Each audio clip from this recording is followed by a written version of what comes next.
Bulletin के आगाज में आपको बताएं कि तोशाखाना फौजदारी केस में इमरान खान की वारंट गिरफ्तारी मनसूखी की दरखास्त खारिज कर दी गई है। इमरान खान के नाकाबिले जमानत वारंट गिरफ्तारी बरकरार हैं। District and session court Islamabad के जज जफर इकबाल ने महफूज फैसला सुना दिया। अदालत ने कल यानी 7 मार्च को इमरान खान को ज़ाती हैसियत में पेश होने का हुक्म दिया है। इमरान खान की दरख्वास्त खारिज होने का तफसीली फैसला जारी कर दिया गया है। असलम खोकर हमारे साथ मौजूद है, उनसे बात करेंगे। असलम, तफसीली फैसला जारी किया गया है, क्या है उसमें दर्ज? जी बिल्कुल, एडिशनल सेशन जज जफर इकबाल ने 3 सवाल पर मुश्तमिल तफसीली फैसला जो है वो जारी कर दिया और जो उसमें ये कहा गया कि इमरान खान के जो वकील है उन्होंने ये कहा कि 28 फरवरी को इमरान खान जो है वो सेशन अदालत में पेश होना था, ताहम वो इस्लामाबाद हाई कोर्ट और जुडिशल कम्प्लेक्स में भी जाना था, तो इसलिए यहाँ पर पेश नहीं। और ये भी कहा गया कि इमरान खान है वो सेशन जज में पेश होने का सोच भी नहीं सकते। ताहम अदालत ने ये कहा कि जब से ये ट्रायल शुरू हुआ इमरान खान की जो इस्तेसरा की तमाम दरख्वास्तें थी वो मंजूर की गई और उसके बाद उन्होंने कहा कि उसके बावजूद भी इमरान खान जब पेश नहीं हुए थे तो वारंट गिरफ्तारी जारी किए गए। और फैसले में यह कहा गया कि इमरान खान ने अदालत के सामने खुद को पेश भी नहीं किया और इमरान खान ने जाती हैसियत में भी पेश होने की कोई दरख्वास्त दायर नहीं की, जिस पर अदालत की पेशी की यकीन दहानी भी नहीं कराई है। इस पर अदालत ने उनके जो वारंट मनसूखी की दरख्वास्त है उसको मुस्तरद किया है। जी ठीक है, इस हवाले से आपने आगाह किया, आपका बेहद शुक्रिया।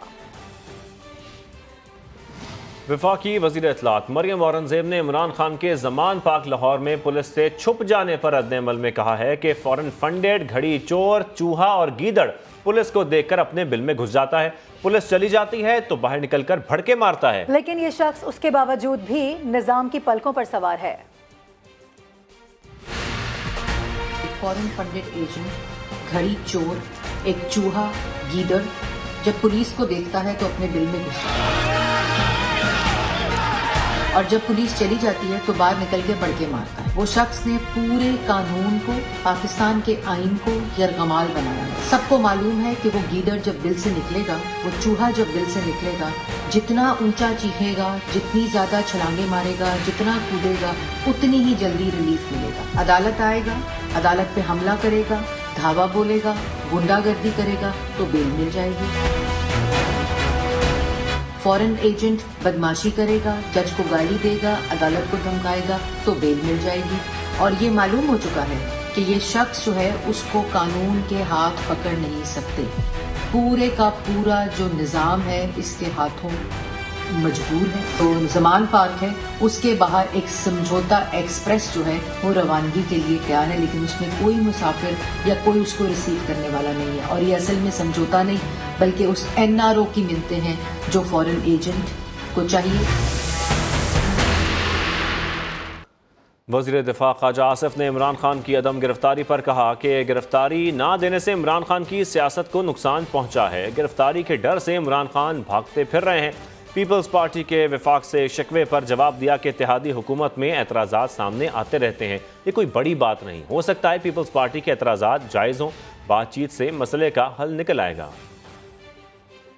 ख्याल है कि कल लोग गिरफ्तार नहीं हुए तो ज़्यादा बेहतर हुआ है सियासी तौर के ऊपर बेनस्बत इसके को गिरफ्तार हो जाए, बजाय इसके को उनको उठा के जेल में बंद किया जाए। वो इस तरह दौड़ते फिरें बुज़दिलों की तरह, छुपते फिरें चूहों की तरह, तो वो ज़्यादा बारे में नहीं है। कोई कहता है वॉशरूम में घुसे हुए थे, कोई कहता है किसी और की स्टोर रूम में घुसे हुए थे और उसने शिबली फराज साहब ने लिख के दिया वो यहाँ पे मौजूद नहीं थे और उसी वक्त जो है उन्होंने वहाँ से एड्रेस भी कर दिया कि तो आप 2 नंबरी देखें।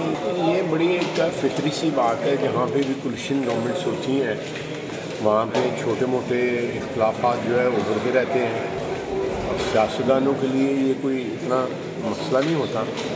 वो बामी गुफ्तगू शनीद से जो है वो मसाइल को तय कर लेते हैं, तो इसलिए कोई ऐसी परेशानी वाली बात नहीं है, कोई ऐसा इशू नहीं है जिसको सॉर्ट आउट ना किया जा सके। ये भी हो सकता है उनका ये काज जो है दुरुस्त हो, मैं बिल्कुल उसको कंटेस्ट नहीं करूँगा। ब्रेकिंग न्यूज आ रही है। साबिक चीफ जस्टिस साकिब निसार ने इंकशाफ किया है कि इमरान खान ने कुछ दिन पहले रात 8 बजे कॉल की और कहा अदालतों में चलने वाले केसेस में मदद चाहिए। उन्होंने माजरत की और कहा किसी किस्म की मदद नहीं दे सकता। साबिक चीफ जस्टिस ने कहा कि इमरान खान से उनकी दोस्ती है, ना ही कोई ताल्लुक। इमरान खान से कहा कि आप वजीर आजम रह चुके हैं, इदारों का एहतराम करें। समा से खुसूसी गुफ्तगू में साकिब निसार ने यह भी कहा कि उनका व्हाट्सएप हैक हो गया है, मालूमात किसी भी वक्त लीक हो सकती हैं, इसी हवाले से मजीद बात करेंगे। Head of investigative cell Zahid Gashkori साहब हमारे साथ मौजूद हैं। जाहिद साहब, ये बड़ी अहम डेवलपमेंट सामने आई है, बताइएगा मजीद क्या कहा गया है? देखिए, साबिक chief justice of Pakistan Saqib Nisar साहब से थोड़ी देर पहले मेरी तफसील से बात हुई है। बहुत सारे ऐसे इश्यूज थे, हम जानना चाहते थे कि उनका मौक़िफ़ क्या है। एक बात उन्होंने बताई है हमें, जो कि इंकशाफ है, कि 2 हफ्ते पहले साबिक वज़ीर-ए-आज़म इमरान खान ने उनको एक मैसेज किया व्हाट्सएप पे, वो बात करना चाहते थे। उन्होंने पूछा कि आपसे बात हो सकती है, तो साबिक चीफ जस्टिस ने कहा बिल्कुल बात हो सकती है। उन्होंने तफसील से बात की फ़ोन पे और कहा कि जो उनके खिलाफ केसेस चल रहे हैं, इमरान खान ने कहा कि आपकी मदद दरकार है मुझे। तो इस पर साबिक चीफ जस्टिस ने बताया कि मैंने वाज़ेह तौर पर उनको बता दिया कि मैं आपकी कोई मदद नहीं कर सकता। वो बुनियादी तौर पर उनके खिलाफ जो मुख्तलिफ अदालतों में केसेस चल रहे हैं, उन पर वो उनकी न सिर्फ लीगल ओपिनियन बल्कि एक मदद चाहते थे ताकि इन केसेस से छुटकारा हासिल किया जा सके अदालतों में। इसके अलावा साबिक चीफ जस्टिस ने बताया है कि उनका व्हाट्सएप हैक हो चुका है। फेडरल इन्वेस्टिगेशन एजेंसी, इसके अलावा एक सिविलियन इंटेलिजेंस एजेंसी है, उनको दरख्वास्त की गई है कि इस मुतालिक मदद करें और व्हाट्सएप की रिकवरी की जाए। व्हाट्सएप इंतज़ामिया को भी लिखा गया है उनके बेटे की जानिब से। उन्होंने ये भी बताया है कि कुछ पर्सनल नोयत की जो गुफ्तगू है वो लीक हो सकती है। और साथ ही ख़ास बात उन्होंने बताई है कि जो इमरान खान को सादिक और अमीन डिक्लेयर करने का मामला है, बतौर चीफ जस्टिस और सुप्रीम कोर्ट के जज के तौर पर जो उनके सामने 3 नुकात आए थे, उन नुकात पर उन्होंने अपनी राय दी थी, जिस पर जो हनीफ अब्बासी उस केस में थे पिटिशनर, वो कामयाब नहीं हुए। तो उनका भी ये बताना था कि बाकी जो पॉइंट्स हैं उनके बारे में वो सादिक और अमीन का कैसे उनको सर्टिफिकेट दे सकते हैं जो उनके सामने ही नहीं आए। और इसके अलावा साबिक चीफ जस्टिस ने बताया कि मैंने इमरान खान को ये भी मशवरा दिया कि अदालतों का एहतराम करना सीखें। अगर अदालतों का एहतराम नहीं करेंगे तो मुश्किल में पड़ेंगे और बिला जवाज़ तनकीद भी ना करें। ये वो तफसीली मौक़िफ़ है जो चीफ जस्टिस ऑफ पाकिस्तान, साबिक chief justice of Pakistan Saqib Nisar का हमारे साथ गुफ्तगू में सामने आया है। ठीक है, इस हवाले से आप हमारे साथ मौजूद थे। जाहिद गशकोरी साहब, बेहद शुक्रिया आपका। अब आपको बताएं, एमक्यूएम पाकिस्तान के रहनुमा मुस्तफ़ा कमाल की इमरान खान पर लफ्जी गोलाबारी। इमरान खान को एहसान फरामोश करार दे दिया। कहा अगर फौज इनकी हिमायत ना करे तो मीर जाफर और जानवर कहा जाता है। इमरान खान को पता ही नहीं कि टॉर्चर कहते किसे हैं। आर्मी, उसका इदारा, उसके चीफ, उसकी DGI, उसकी DGC आज आपको गैर जमहूरी तरीके से दूसरों को बाहर फेंक कर पहले की तरह आप बुलाकर बिठा दें। आप जो है वो कहने हम एक पेज पर आ गए। आप फौज की मुदाखलत के खिलाफ नहीं है, आप फौज की मुदाखलत अपने हिसाब में अपनी मर्जी में चाहते हैं। फौज जहां न्यूट्रल हो गई वो जानवर हो गई। मीर जाफर में सादिक हो गए, वो अमेरिकन एजेंट हो गए। गुनहगारों ने आपको लाने के चक्कर में अपने चेहरे को मस्क करवा ली, पूरे पाकिस्तान से दुनिया भर में दुश्मनी ले ली।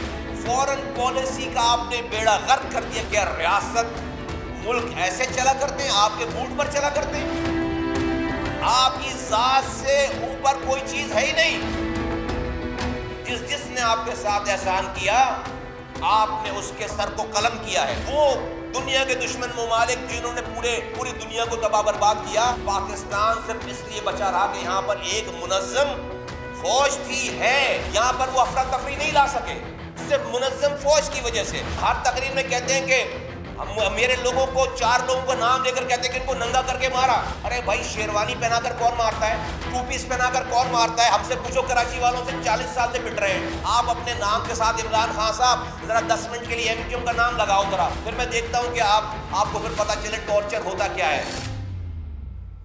उधर तर्जुमान सिंध हुकूमत मुर्तज़ा वहाब की जानिब से कहा गया है कि तखरीबकारी की सियासत इमरान खान का हदफ है। एक शख्स लगता है जैसे रियासत से ज़्यादा ताकतवर हो गया हो। इमरान खान के केसेस पर फैसले फौरी हो जाते हैं। क्या इमरान खान 22 करोड़ से ज़्यादा अहम है? वो सिंध असम्बली के बाहर मीडिया टॉक कर रहे थे। इमरान खान की ज़ात की खातिर अदालतें छुट्टी के दिन भी खुल जाती हैं, उनको रिलीफ मिल जाती है। मैं समझता हूँ इसके ऊपर अदालत को ज़रूर सोचना चाहिए। बार बार खान साहब ये साबित करते हैं कि वो अपनी ज़ात की खातिर कुछ भी कह सकते हैं, कुछ भी कर सकते हैं। जो लोग भी उनसे मुलाकात करने का फ़ैसला करें उनको ये सोच लेना चाहिए कि माजी में जो लोग उनसे मुलाकात करते थे, आज इमरान खान साहब उनके बारे में क्या क्या बातें कर रहे हैं। यहाँ तक कि जो पाकिस्तान की आवाम ने थोड़े बहुत वोट दिए थे, इस आदमी ने कोई वफा उन लोगों के सामने नहीं दिखाई। ये बुनियादी तौर पर मोहसिन कुश इंसान दुश्मन आदमी है। वज़ीर आला पंजाब के साबिक प्रिंसिपल सेक्रेटरी मोहम्मद खान भट्टी सीनियर सिविल जज की अदालत में पेश। अदालत ने मोहम्मद खान भट्टी को 3 रोज़ा जिस्मानी रिमांड पर एंटी करप्शन पुलिस के हवाले कर दिया। मजीद जानेंगे मोहम्मद फैसल से। मोहम्मद फैसल, आगाह कीजिए इस पर। जी बिल्कुल, ये साबिक प्रिंसिपल सेक्रेटरी वज़ीर आला पंजाब मोहम्मद खान भट्टी को आज एंटी करप्शन पुलिस ने सीनियर सिविल जज तस्लीम एजाज की अदालत में जिस्मानी रिमांड के लिए पेश किया गया। 5 रोज़ा जिस्मानी रिमांड की सदा की गई थी, मगर अदालत ने 3 रोज़ा जिस्मानी रिमांड जो है ये दिया है। तो हम यहाँ मैं ये बता दूं कि मोहम्मद खान भट्टी पर तैनाती के दौरान नाजायज ज़राए से 25 करोड़ रुपए रहीमिया खान शुगर मिल में इन्वेस्टमेंट करने पर यह मुकदमा दर्ज किया गया है और मुकदमे के मुताबिक जो सरकारी अहलकार अफसरान किसी कारोबार का जो है ये हिस्सा नहीं बन सकते। ताहम 3 रोज़ा जिस्मानी रिमांड पर जो है ये एंटी करप्शन पुलिस के हवाले कर दिया गया है और वकला की जानिब से एक मेडिकल दरखास्त भी यहाँ पे जमा करवाई गई है, जिसमें उनके लिए कहा गया है कि इन पर तशद्दुद किया गया था। हम दरखास्त को भी मंजूर करते हुए। ठीक है मोहम्मद फैसल, तफसील के लिए बहुत शुक्रिया आपका। अहम खबर है, कौमी असम्बली की कायमा कमेटी बराए एविएशन के इजलास में इंकशाफ किया गया है कि तनख्वाहों पर टैक्स की वजह से PIA के पायलट्स ने नौकरियां छोड़नी शुरू कर दी हैं। इसी हवाले से मजीद बात करेंगे। शहजाद अली हमारे साथ मौजूद हैं। शहजाद, क्या तफसीलात हैं इस खबर से मुताल्लिक मजीद? जी बिल्कुल, कौमी एयरलाइन के पायलट ने तनख्वाहों में 35 से 40% जो टैक्स आयद किया गया है PIA की जानिब से, उस पर जो है मुस्ताफी होना शुरू कर दिया है। कौमी असम्बली की कायमा कमेटी बराए एविएशन में इस हवाले से इंकशाफ सामने आया है। PIA ने पायलट की तनख्वाहों पर जो टैक्स आयद किया है, इस हवाले से तकरीबन 2 दर्जन से जायद पायलट ने इस्तीफे भी जमा करवा दिए हैं। रुकने कमेटी सायरा बानो की जानिब से ये इंकशाफ सामने आया है। PIA के जहाजों का जो ताखीर है उसमें भी पायलट की कमी जो है वो सामने आई है। PIA हुकाम की जानिब से इस्तीफों की तस्दीक भी कर दी गई है। कमेटी में पायलट के इस्तीफे मौसूल हो चुके हैं। चीफ कमर्शियल ऑफिसर नौशरवान ने ये तस्दीक की है, जबकि PIA ने यह भी कहा है कि जो ताखीर का अमल है परवाजों का, उस हवाले को PIA ने 250 नए पायलट भर्ती करने के हवाले से हुकूमत को रिक्वेजिशन भिजवा दी है। तो हुकूमत ने अभी तक जो है वो नए पायलटों की भर्ती के हवाले से कोई फैसला नहीं किया। जैसे ही फैसला हो जाएगा जो परवाजों में ताखीर है, इस मामले में भी जो है वो बेहतरी आएगी। ठीक है, बहुत शुक्रिया आपका। अब आपको खबर दें, इक्तसादी राबता कमेटी ने मरदमशुमारी के लिए मजीद 12 अरब रुपए की मंजूरी दे दी है। मुल्क भर में डिजिटल मरदमशुमारी के लिए फील्ड वर्क पहले ही जारी है। वज़ीर ख़जाना इसाक डार की ज़ेर सदारत ECC का इजलास हुआ। कमेटी ने मरदमशुमारी के लिए 12 अरब रुपए की मंजूरी दे दी। 7वीं मरदमशुमारी के लिए मुख्तस 34 अरब रुपए के बजट में से इदारा शुमारियात को 10 अरब रुपए पहले ही मिल चुके हैं। मजीद 12 अरब रुपए की मंजूरी बाद में दी जाएगी। और अभी खबर यह है कि माहौलियाती तब्दीलियों के असरात ने सबसे ज़्यादा कम तरक्की याफ्ता ममालिक को बहुत ज़्यादा नुकसान पहुँचाया है। पाकिस्तान जैसे तरक्की पजीर मुल्क को भी तरक्की याफ्ती अहदाफ के हुसूल में मुश्किलात पेश आई हैं। जबकि वज़ीर आज़म शहबाज शरीफ का LDC's कॉन्फ्रेंस से खिताब, जिसमें उनकी जानिब से ये भी कहा गया कि सबसे कम तरक्की याफ्ता ममालिक के अवाम की तरक्की के लिए मिलकर इक़दाम करना होंगे। वज़ीर आज़म शहबाज शरीफ की दोहा में मुनक्किद सबसे कम तरक्की याफ्ता ममालिक की कॉन्फ्रेंस में शिरकत। पुरजोर खिताब में वज़ीर आज़म पाकिस्तान शहबाज शरीफ ने कहा कि माहौलियाती तब्दीलियों के असरात ने पसमानदा मुल्कों को बहुत ज़्यादा मुतासिर किया है। हमें मिलकर उन मुल्कों के अवाम की तरक्की के लिए इक़दाम करने होंगे। Developing countries like Pakistan have also suffered a severe setback to their developmental goals. Mr. President, I am here to express Pakistan's full support and solidarity with the developed countries in their quest for social progress and economic prosperity. वज़ीर आज़म ने lease developed conference को बरवक्त और अहम कदम करार दिया और इस बात का यकीन दिलाया कि दोहा प्रोग्राम पर अमल दरामद के लिए पाकिस्तान भरपूर किरदार अदा करेगा। Let me assure you that Pakistan will actively support the implementation of the Doha Program of Action. वज़ीर आज़म शहबाज शरीफ ने इस बात पर भी जोर दिया कि पसमानदा तरीन मुल्कों को वैक्सीन की फराहमी का तसलसल कायम रहना चाहिए। उनके लिए कर्जे की शराइत भी नरम की जानी चाहिए।